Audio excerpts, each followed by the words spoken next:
I'm Gunnery Sergeant Riley Pennington, the Staff NCOIC of the Scout Sniper course at School of Infantry Eastboard, Camp Geiger, North Carolina. Our enemies across the world are paying close attention to our every move and are constantly trying to target us and our position. To combat this threat, there are some simple techniques that an individual or a unit can take to remain a hard target. Today we're going to talk about the techniques of concealment by talking about the camouflage of an individual, his position, and his equipment.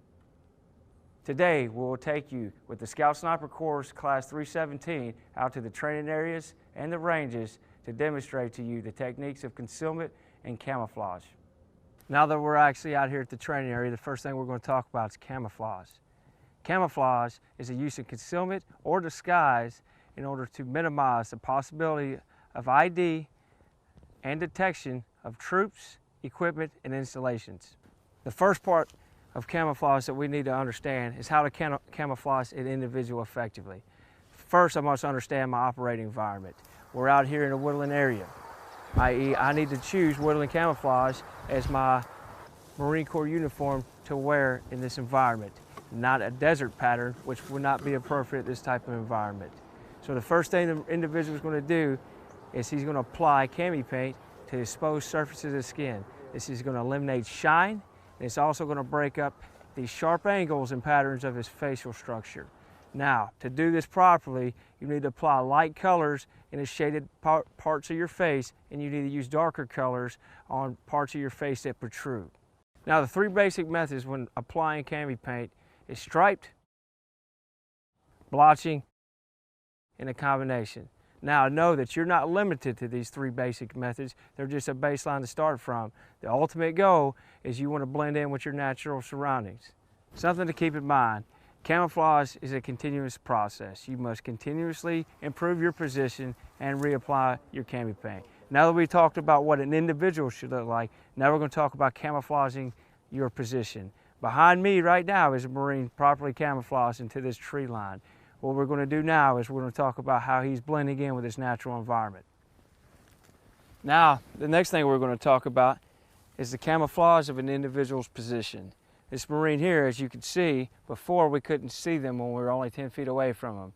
What he did is he took natural vegetation from the surrounding areas and used it to camouflage and blend in to the natural environment. By doing so, this Marine now effectively blends in with the surrounding vegetation. He has the right colors and the right vegetation. Now, one thing to take in note, he did not pull vegetation from his immediate area. He cut and used this vegetation from a different area, not the position that you're trying to conceal yourself in.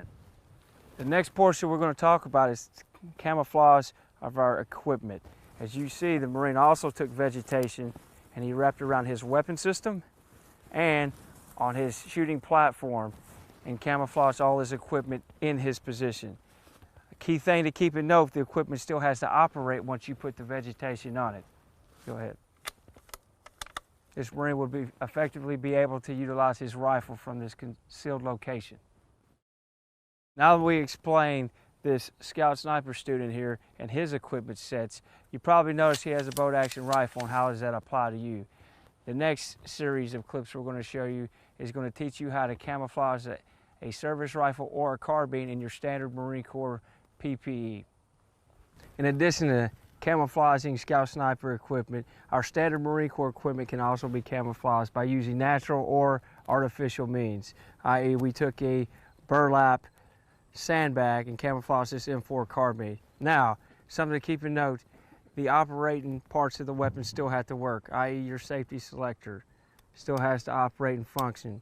Your boat handle still needs to operate and function. Your magazine release, etc.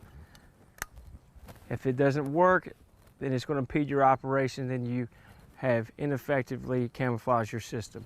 Your Kevlar has cuts in the helmet.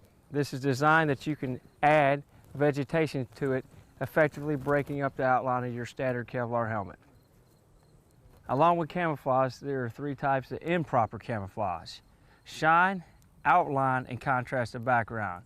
As you see, this Marine's Kevlar looks like a turtle in the bushes. This is a key giveaway of this Marine's position. The next thing we're going to talk about is outline. When a Marine is above the vegetation line and you can see the outline of his body, is another form of improper camouflage. The last portion we're going to talk about is shine. You notice this Marine over here, he has green cami paint on and his black glasses. As soon as he looks up towards the sun, he's going to reflect light and give away his position. Camouflage your individual self, your equipment, and your position may sound simple, but keep in mind, if your enemy can see you, he could shoot you. If you do it correctly, it can save Marines' lives. Now we're going to transition and show you from a rural area and take you to the urban setting and show you how to camouflage yourself in an urban environment. 317, let's go.